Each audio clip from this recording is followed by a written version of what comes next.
Hi guys, welcome back to my YouTube channel.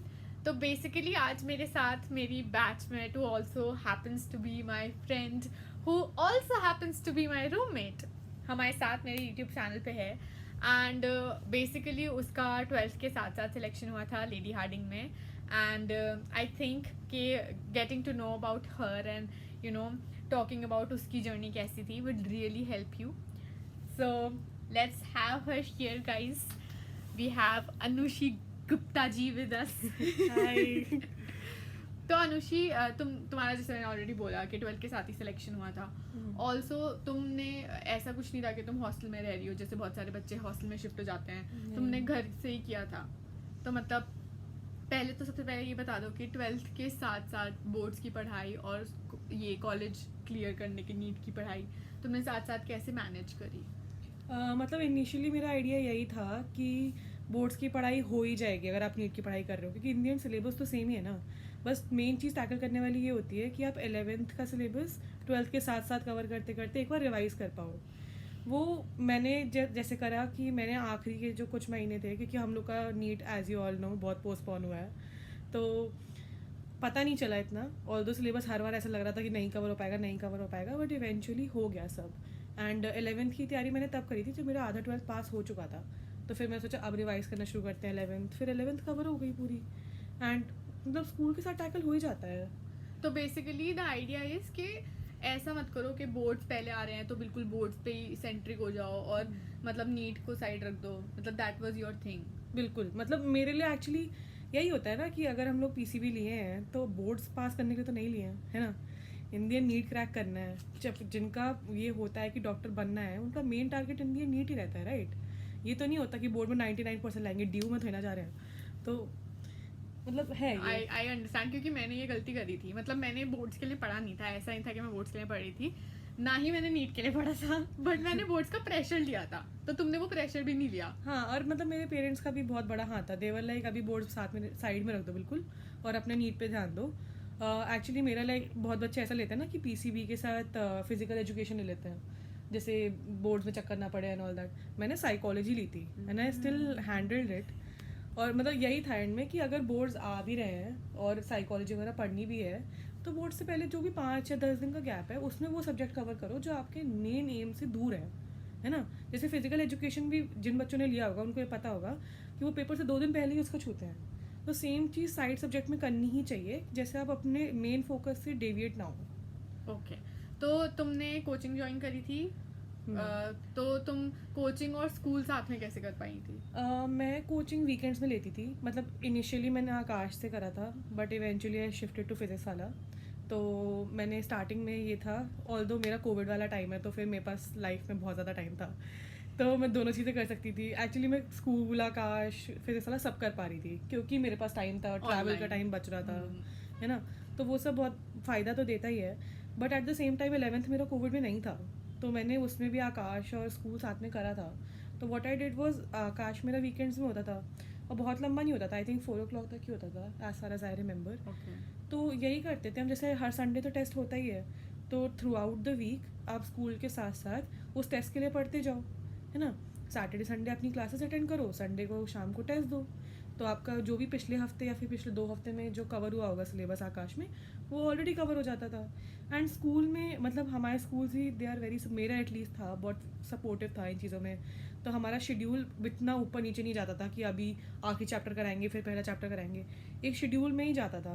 तो आकाश में वही था, तो मुझे कभी वो प्रॉब्लम नहीं आया कि किसी की फिजिकल केमिस्ट्री चल रही है और हमारे यहाँ केमिकल काइनेटिक्स चल रही है। ओ, तो सिलेबस साथ साथ चल रहा था, तो ऐसा नहीं हुआ कभी कि स्कूल पीछे छूट रहा है या ट्यूशन पीछे छूट रहा है। और अगर कभी छूट भी रहा है तो मतलब we should learn to manage it, है ना। ट्रू। तो मतलब तुम्हारा बेसिकली ये था कि तुम स्कूल जा रही थी और स्कूल के बाद जब घर आ जाती थी तो तुम कोचिंग यही पढ़ती थी, कोचिंग का और नीट का। हाँ, मतलब मेरा ये स्टार्टिंग से ही रहा है थोड़ा कि जो अगले दिन हो रहा है उसको थोड़ा सा पैसे देख लो कि मतलब जैसे स्कूल में एक तो चौड़ मारने का भी होता है ना कि मेरे को पहले से आता है टाइम, तो ये होता है। That's my girl. ऊपर से और आकाश में भी मतलब it gives you a bit of an edge ना। तो वही चीज़ मेरे को हमेशा बहुत फैसिनेट करती थी और मेरे को पसंद था कि मेरे पास एक अलग एक्स्ट्रा एज हो। तो इसलिए मैं पढ़ भी लेती थी फिर। इट इज नॉट अबाउट किताबी कीड़ा होना या फिर टीचर्स का फेवरेट होना, it is just about that feeling that you have कि अरे मुझे तो आता है, मुझे Exactly. समझ में आ रहा है, तुम्हें ना आ रहा हो चाहे, है ना? और नहीं भी आ रहा हो तो मतलब जैसे हाँ. मेरे साथ तो मेरी बेस्ट फ्रेंड ही पूरा साल मतलब पूरा साल स्कूल में रही है ना, तो ये भी था कि मैं उसको भी बताती थी, ऑल्दो उसको चिढ़ाती भी थी कि मुझे आता है, but at the same time उसको एक्सप्लेन भी करती थी और हेल्प भी हो जाती थी. हाँ, मतलब तो दोनों का साथ साथ में बेनिफिट हो जा रहा था. एग्जैक्टली. हाँ, तो ओके, दैट्स गुड. तो गाइस अपना पहले से पढ़ के जाने की कोशिश करो if you are already way ahead. ठीक है. एक और इंटरेस्टिंग चीज जो हमारी अनुषी में थी, दैट वाज कि मतलब मैंने बहुत सारे लोगों को ऑब्जर्व किया जो नीट क्लियर करते हैं, दे गो टू हॉस्टल्स और वहाँ पे रहते हैं, और फिर चाहे वो स्कूल जाएं चाहे ना आए जाएं, बट घर में एक माहौल नहीं मिल पाता हर किसी को. जैसे मैं खुद हॉस्टल में रही थी और मेरे तो घर के आसपास कोई कोचिंग ही नहीं थी बेसिकली, तो ये रीज़न था. बट स्टिल बहुत लोगों को घर में वो हो ही नहीं पाता, मतलब आसपास हॉस्टल हो या ना हो. मैंने ये बहुत कंप्लेन सुनी है कई बार, मतलब दिल्ली के लोग भी हॉस्टल में रहते हैं कि ज़्यादा अच्छी पढ़ाई होगी, बट तुमने घर से भी कर लिया साथ साथ, तो उसका क्या रीज़न रहा होगा? मेनली बिकॉज जैसे हमारा तो कोविड का टाइम था, तो there wasn't that big an option कि आप घर से बाहर जाओ. बट मेरे कभी दिमाग में ये चीज़ थी भी नहीं कि मुझे घर से बाहर जाके पढ़ना है, बिकॉज हमारे पेरेंट्स चाहते ही हैं कि हम लोग ये चीज़ क्रैक करें. तो मेरे parents really did support me in all this कि मैं उनको अगर चिल्ला के बोल देती ना कि टीवी बंद कर दो मुझे पढ़ना है, तो वो टीवी बंद करके पढ़ने को देते थे मुझे. टीवी की वॉल्यूम कम कर लेते थे. They have made a lot of adjustment and sacrifices for me. But at the same time अगर मुझसे तब भी नहीं हो रहा था, what I use to do was I use Discord. And मेरे 2-3 फ्रेंड्स या फिर जो लाइक वेरी क्लोज फ्रेंड्स जो उस टाइम वो भी नीट की तैयारी कर रहे थे या फिर कोई जेई की भी तैयारी कर रहे थे 1-2, तो they all studied with me. ऐसा नहीं है कि हम एक दूसरे को डिस्टर्ब कर रहे थे. You use to set timers, वो पोमोडोरो टेक्निक होती है ना, तो 25-5 के हम टाइमर्स लगा लेते थे. तो उसमें you use to study for 25 minutes, सब म्यूटेड रहते थे. 5 मिनट ऐसे लाइवली डिस्कशन हो जाता था कि आज ये करा वो करा, और मतलब थोड़ी मज़े की 5 मिनट बात होती थी. जैसे ही टाइमर वापस शुरू होता था फिर से we use to study for 25 minutes. और क्योंकि लाइक कोविड था तो ये चीज़ बहुत नीडेड भी थी आई थिंक, क्योंकि अगर आप फ्रेंड से कनेक्टेड नहीं रहोगे तो एक पागल तो हो जाओ. हाँ पागल भी हो जाओगे. एंड मतलब एक पढ़ाई का Lost. कंपटीशन हमेशा रहा मुझे, क्योंकि मेरे फ्रेंड्स जो नीट की ही तैयारी कर रहे थे ना, we use to do this thing कि डिस्कॉर्ड चैनल पे ही हम लोग ने एक सेक्शन इसी के लिए बना रखा था कि हम डेली अचीवमेंट्स डालें उस पर. तो उसमें हम लोग डालते थे आज मैंने ये चैप्टर कंप्लीट करा, ये लेक्चर कंप्लीट करा, तो उससे हमेशा रहता था अरे इसने ये कंप्लीट कर लिया मुझे भी करना है. तो बेसिकली ये था, जैसे मतलब कोविड में बहुत बच्चों का लॉस भी हुआ है कि घर बैठ के पढ़ाई नहीं हो रही, कॉलेज नहीं जा नहीं पा रहे, ऑफलाइन नहीं हो रहा, तो एक कंपटीशन नहीं मिल रहा. तो तुमने वही चीज़ एक बहुत ही हेल्दी वे में ली और घर में ही वो चीज़ क्रिएट कर ली वाया डिस्कॉर्ड. तो मतलब अगर आप लोग ऑनलाइन कोचिंग का, जैसे अब बहुत ट्रेंड चल गया है Physics Wallah online and other things online are very famous, तो उसके बावजूद भी आप कर सकते हो.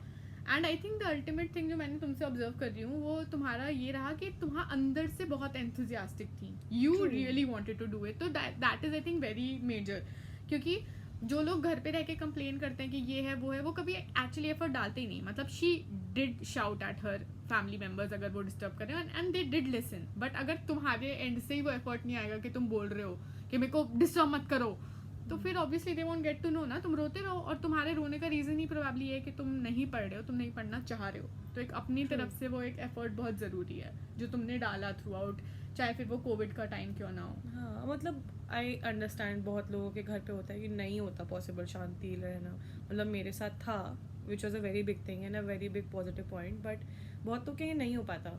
तो मतलब जब भी मेरे यहाँ नहीं भी हो पाता था ना, what I used to do is, मेरे लिए ना मतलब म्यूज़िक इज़ माई थेरेपी.